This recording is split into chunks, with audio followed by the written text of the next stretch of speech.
Bienvenue à Link Internationally, un podcast multilingue qui nous donne l'occasion de développer une vision internationale de l'œuvre de Dieu et de créer du lien pour le royaume de Dieu.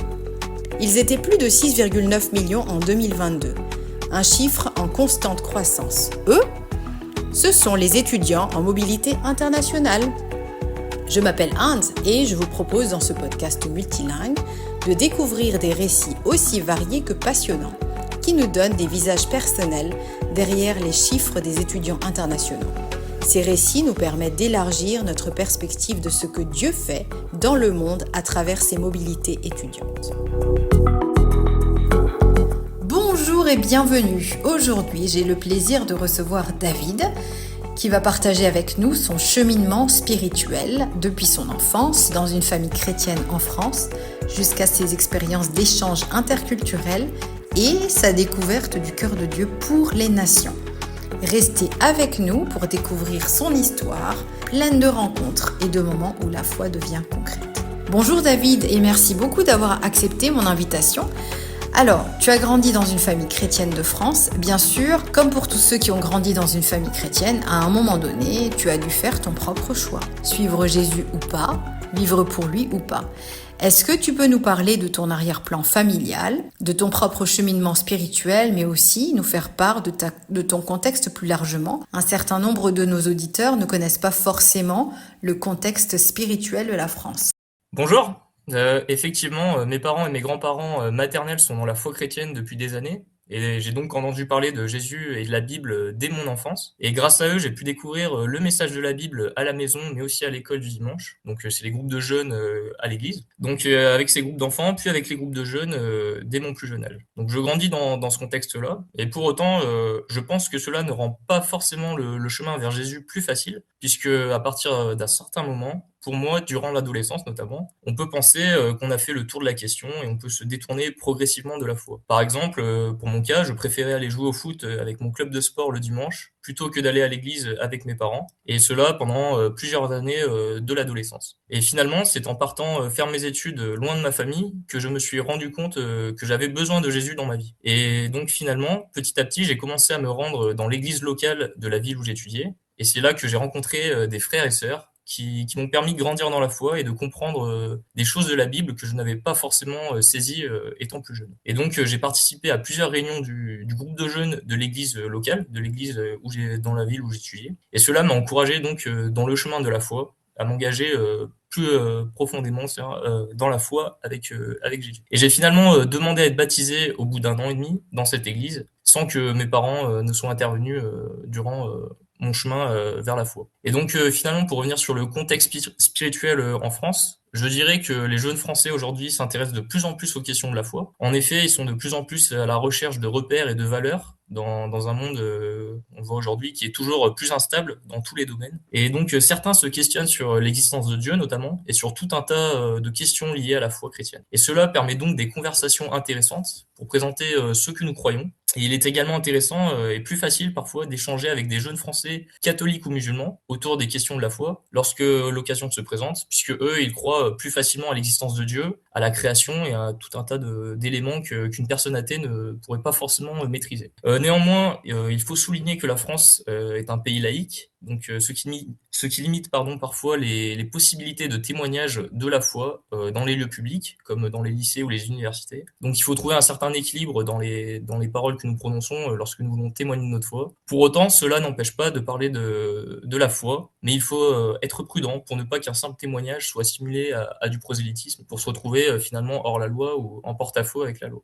D'accord, merci beaucoup David. Alors, quel moment clé est-ce que toi, tu as vécu dans ton enfance, puis dans ton adolescence, qui t'ont marqué ensuite bien dans des choix en tant qu'étudiant?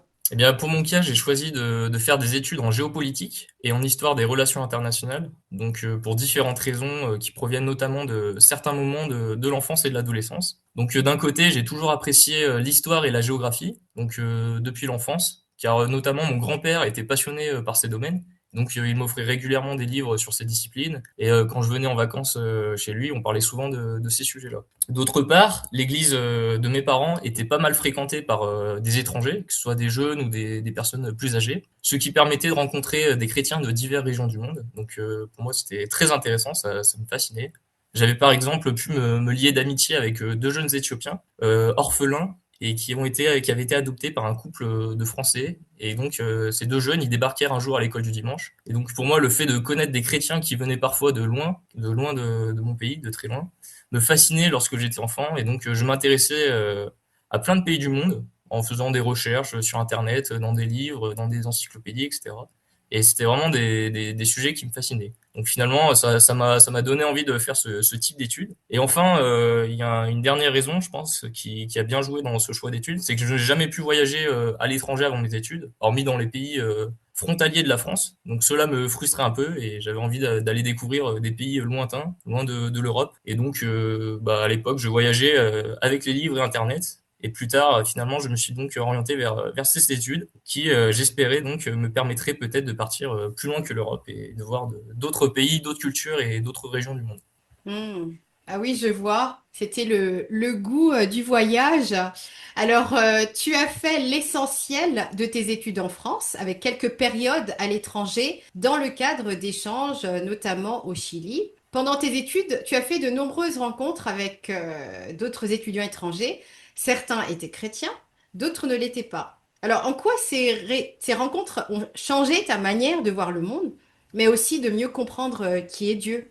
Grâce à mes études, j'ai effectivement été amené à rencontrer et côtoyer plusieurs étudiants étrangers de divers horizons et régions du globe. Et j'ai également pu être moi aussi étudiant étranger pendant quelques mois au Chili. Et donc d'un côté, j'ai pu rencontrer des étudiants chrétiens, donc cela est très encourageant, car on vit la même foi à des endroits différents de la planète et avec des contextes culturels qui ont souvent ou parfois rien à voir. Et c'est donc là qu'on voit la puissance du message de Jésus, qui a touché beaucoup de nations à travers le monde. Ce qui me fait penser à ce verset en Matthieu 28, 19. Allez, faites de toutes les nations des disciples, baptisez-les au nom du Père, du Fils et du Saint-Esprit. Et donc, voir que ce verset est devenu une réalité pour beaucoup de nations me semble incroyable. Franchement, ça témoigne de la puissance du message de la Bible à travers le monde. Et donc, c'est aussi dans ces moments entre chrétiens de toutes nations qu'on vit pleinement la fraternité dans la foi, ce qui encourage vraiment au quotidien. Par exemple, je transportais régulièrement dans ma voiture des étudiants étrangers qui n'avaient pas de moyens de locomotion pour se rendre au supermarché pour les courses, par exemple, pour aller faire du sport, et également pour aller au culte le dimanche, par exemple. Donc c'était de bons moments de partage entre frères, et j'ai aussi pu partager plusieurs sujets de prière avec certains frères en Christ tout au long de nos études ensemble.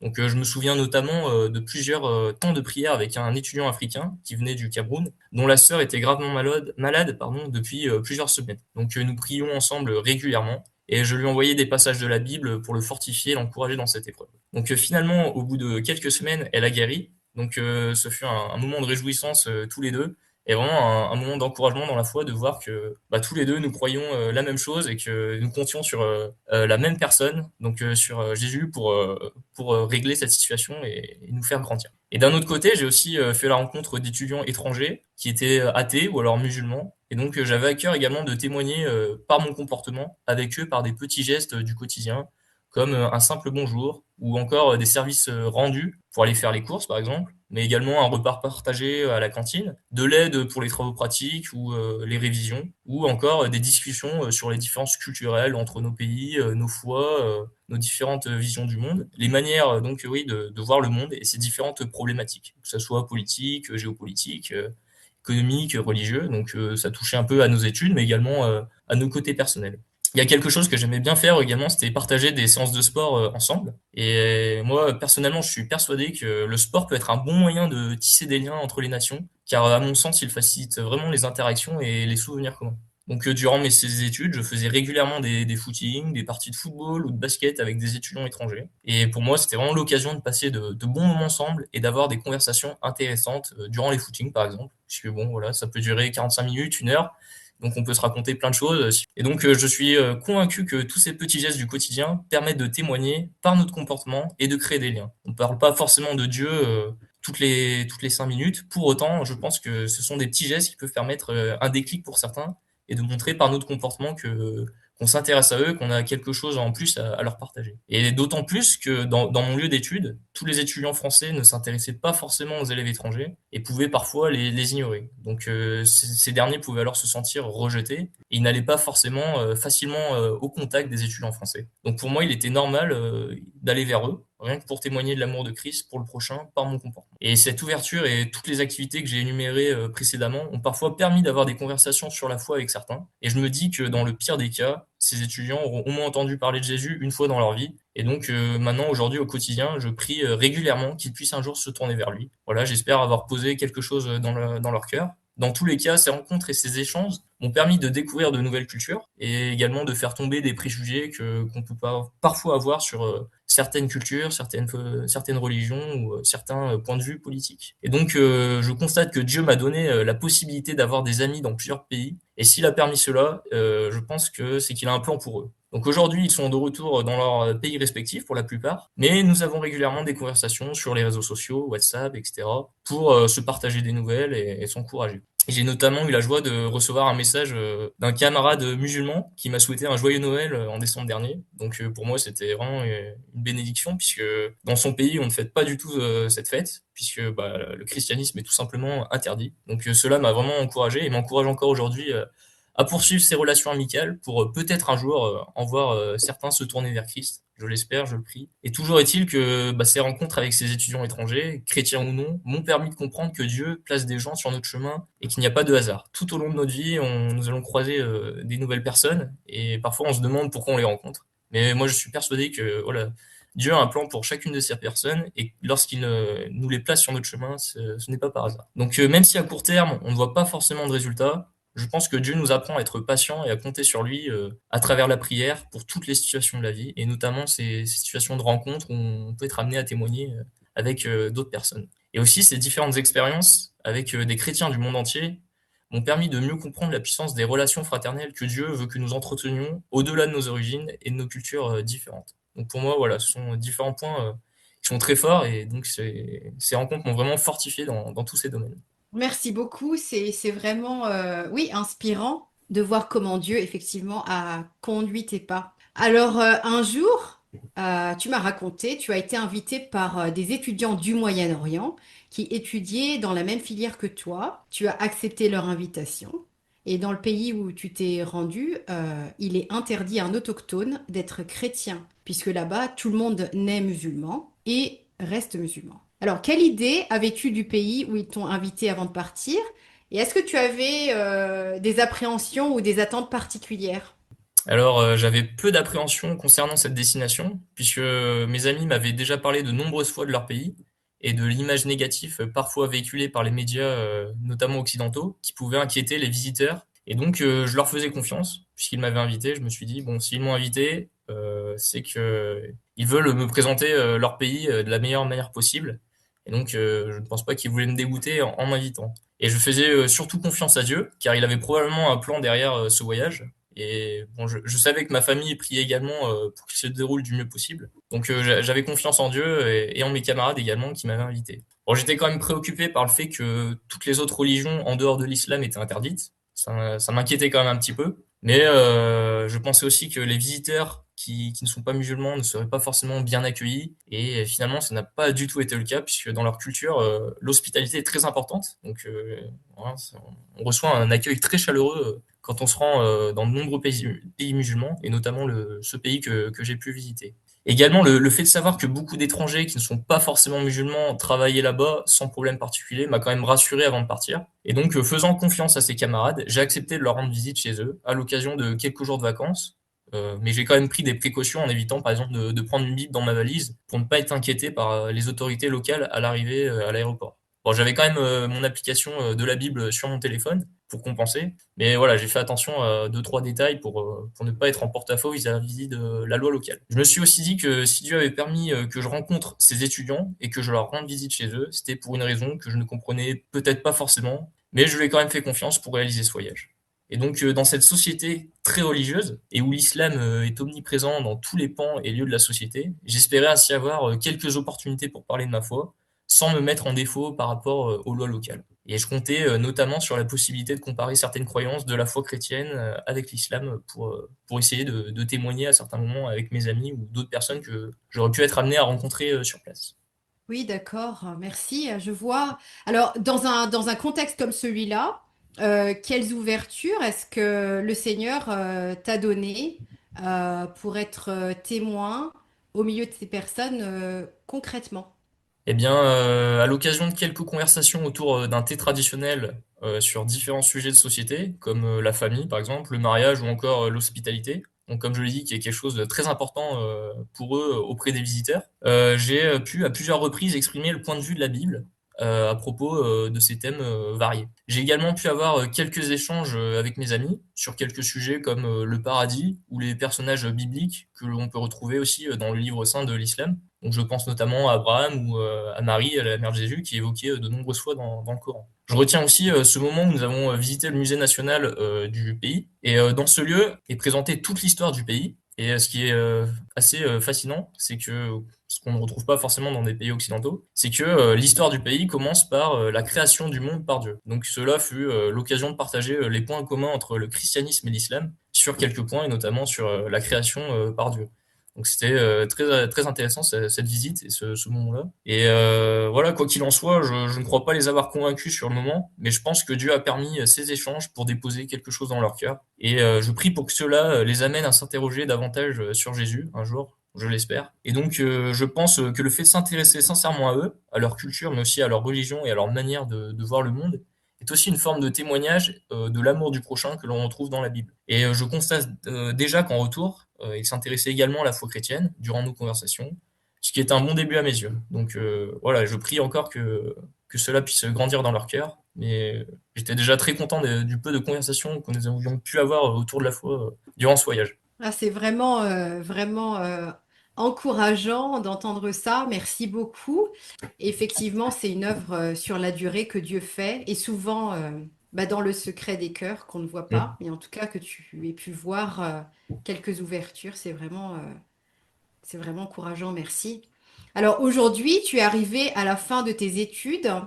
Alors, est-ce que tu peux nous dire quels apports tu gardes de ces temps d'échange interculturel et comment est-ce que tu as vu le Seigneur te façonner dans ta relation avec lui, dans ta marche de foi et ta compréhension du cœur de Dieu pour les nations?